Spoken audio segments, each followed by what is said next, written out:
MSP को लेकर कई बार राणा गुरजीत जो कांग्रेस की एमएलए है, विधानसभा में भी उन्होंने काफ़ी बार बोला और एक बार फिर से उन्होंने कहा है कि अब वो किसानों को एमएसपी देने के लिए जो वादा उन्होंने ऑन फ्लोर किया था उसको पूरा करने के लिए तैयार हैं।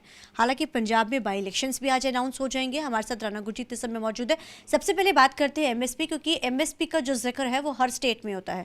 सर, ਤੁਸੀਂ एमएसपी ਦਾ ਜ਼ਿਕਰ ਕੀਤਾ ਹੈ, ਤੁਸੀਂ ਔਨ ਫਲੋਰ ਵਿਧਾਨ ਸਭਾ ਦੇ ਵਿੱਚ ਇਹ ਗੱਲ ਆਖੀ ਸੀਗੀ।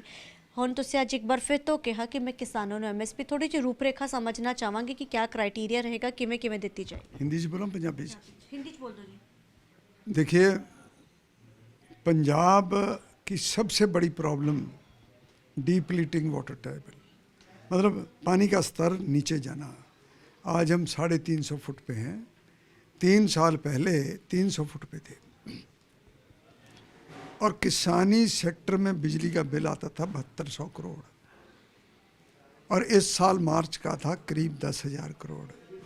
तो 2800 करोड़ तो पैसे का नुकसान पंजाब का हुआ, और 50 फुट पानी नीचे चलेगा 3 साल में। तो इस सब चीज़ों को देखते हुए मुख्य कारण क्या है? मुख्य कारण है कि हम लोग धान बोते हैं और धान पानी बहुत लेता है, और अगर पंजाब को बचाना है तो धान की फसल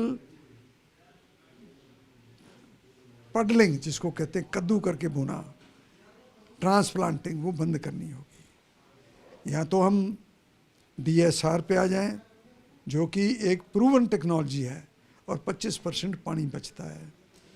लेकिन दूसरी तरफ देखें, कुछ इलाके ऐसे हैं जैसे मालवा बेल्ट, वहाँ पर करीब 10 लाख हेक्टेयर कपास होती थी। आज वो कपास पिंक बॉल, देखिए पहले अमेरिकन बॉलवर्म आया, फिर उसके बाद में BT कॉटन आई, BT कॉटन के बाद में पिंक बॉलवर्म ने अटैक करा और सफाया कर दिया क्रॉप का, और लोगों ने खेड़ दी। आज उसका अल्टरनेटिव देने की ज़रूरत है। मक्की एक अच्छा अल्टरनेटिव है, पानी नहीं लेती, बहुत कम पानी में पैदा हो जाती है। और भारत सरकार, पंजाब सरकार 7,000 रुपया एकड़ जो मक्की बोएगा उसको देगी। तो कहने का मतलब है कि पानी का इस्तेमाल जो कम करेगा उसको बेनिफिट भी दे रही है। और मक्की पहला साल था जिसमें हमने प्रमोट करी, लेकिन किसान के मन में शंका थी कि इसको खरीदेगा कौन, बेचेंगे कहाँ। तो आई केम फॉरवर्ड, मेरे मन में, मैंने कहा भी एमएसपी मैं डिक्लेयर करता हूँ। तब एमएसपी 2240 रुपये थी। अब सरकार ने अक्टूबर से, भारत सरकार ने इसकी कीमत 2400 रुपया निर्धारित करी है। 2400 रुपया मक्की हम खरीदेंगे। मैं चीफ सेक्रेटरी को मिला, मंत्री एग्रीकल्चर को मिला, उनसे अनुरोध करा कि जितने बंदों ने, फार्मर्स ने आपके थ्रू मक्की बोई है, यहाँ आपके पास रिकॉर्ड है, वो आप मुझे दे दीजिए। कुछ मेरा रिकॉर्ड है, उन दोनों को कंप्लाई करके एक मैनेजर की ड्यूटी लगाई है, जो उन सब से टेलीफोन के ज़रिए संपर्क करेंगे। जिस जिस गांव के हैं वहाँ मेरा एक बंदा एम्प्लॉय जाएगा और उनको बताएगा कि आपने इस मंडी में ये मक्की लानी है और पैरामीटर मॉइस्चर के ये रहेंगे। आपको 2400 रुपये के हिसाब से पैसा मिलेगा, और उसको प्रोक्योरमेंट का इंतज़ाम, लिफ्टिंग करने का इंतज़ाम, ये सब अरेंजमेंट हमने कर दिए हैं। सो कमिटमेंट थी, पूरी करी है। और मैं अगले साल के लिए भी कमिट करता हूँ कि बरसाती मक्की पे एमएसपी दूंगा। सर, इससे हटकर अगर देखा जाए तो तरन तारण के बाई इलेक्शंस को लेकर सभी पार्टियों की तरफ से अपने अपने कैंडिडेट्स जो हैं वो अनाउंस कर दिए गए हैं। आप लोगों की किस तरीके की तैयारी, क्योंकि उसको पंथक सीट भी कहा जाता है, बहुत सेंसिटिव और संवेदनशील सीट है वो। कारण क्या है? क्योंकि पूरा बॉर्डर बेल्ट पड़ जाता है। अभी हाल ही में जब लोकसभा चुनाव हुए थे, अमृतपाल की जीत, उसके साथ खंडूर साहिब से दूसरे उनकी जीत, तो गर्म ख्यालियों की जीत ने वहाँ पे कहीं ना कहीं बड़े सवाल खड़े कर दिए थे। सबसे पहले जानना चाहेंगे तैयारी कैसी आपकी तरन तारण सीट को लेकर? देखिए, कैंडिडेट सुख सरकारिया जी ने सिलेक्ट करा है, वो हमारे इंचार्ज हैं, और उस इलाके में उनकी पकड़ भी है, और कैंडिडेट ठीक चुना। इनके पिताजी बहुत देर से इच्छा रखते थे तरन तारण से लड़ने की, लेकिन मौका बेटे को मिलना था, तो उसको बधाई भी है। और वो एक अच्छा लड़का है, इलेक्शन तगड़े होकर लड़ेगा।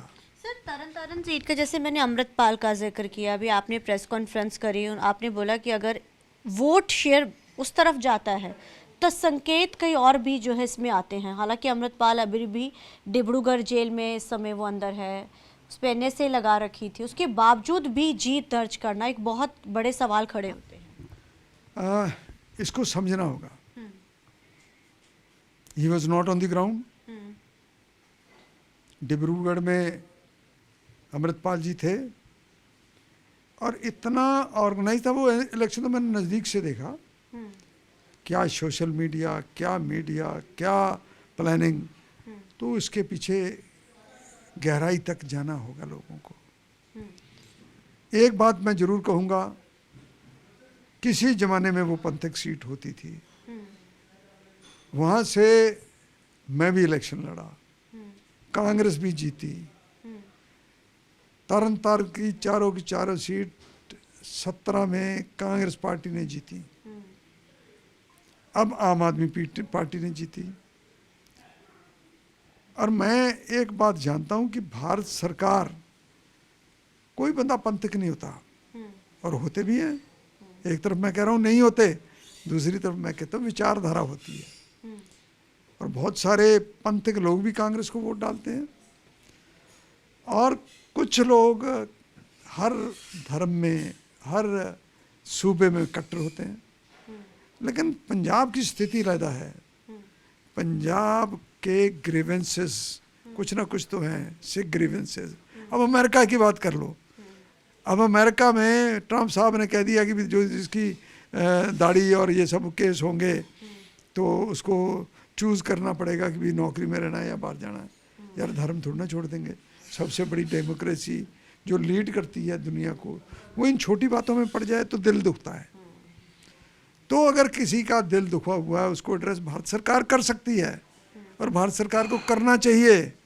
और जहाँ तक लोगों की बात करो, वोटर्स की बात करो, तो वोटर आज भी अमन शांति चैन चाहते हैं, डेवलपमेंट चाहते हैं, पढ़ाई के अच्छे साधन हो, हेल्थ फैसिलिटी ठीक हो, किसान की फसल तुले।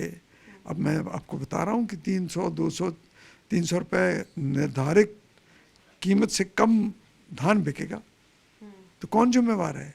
इसका जवाब तो आम आदमी पार्टी को देना पड़ेगा। आपको क्या लगता है, आपसे आखिरी सवाल है, लोगों का उस तरफ वेव होना, हालांकि जिस तरीके से अमृतपाल जो है खालिस्तानी समर्थक है, ये बात सबको पता है बड़े खुलेआम, जिस तरीके की चीज़ें वो गुरु ग्रंथ साहब अपने सर पे उठा के लेके आया, बहुत सारी चीज़ें सर हुई, जैसे वो भगौड़ा हुआ, उसके बाद पकड़ा जाता अमृतपाल, लेकिन फिर भी जीत, जेल के अंदर बाहर, यानी इतना अनेक्सेस या इतनी चीज़ें चलाई गई कि वो जीत दर्ज कर गया। और अगर इस बार भी कुछ ऐसा, अगर वो चुनावी मैदान में उतरता है अमृतपाल इस बार भी, हाल अभी तक उनकी तरफ से कुछ, लेकिन कहा यह जा रहा था, पीछे उनके पिता का बयान आया था कि हम आ सकते हैं, तो लगता है इस बार भी कोई बड़ा होगा? मैं नहीं समझता कोई ऐसी बात। और अगर है तो कौन जिम्मेवार है? भारत सरकार को ये सब देखना है, ये प्रबंध भारत सरकार को करने हैं। और सूबा सरकार नंबर 2 पे आती है, तो पंजाब को वो काले दिन नहीं भूले, और वो हम याद भी नहीं करना चाहते। ठीक है, धन्यवाद। तो ये थी हमारे साथ बात करने के लिए राणा गुरजीत, कैमरामैन एलजिंदे के साथ चंडीगढ़ से TV9 के लिए अमनप्रीत कौर।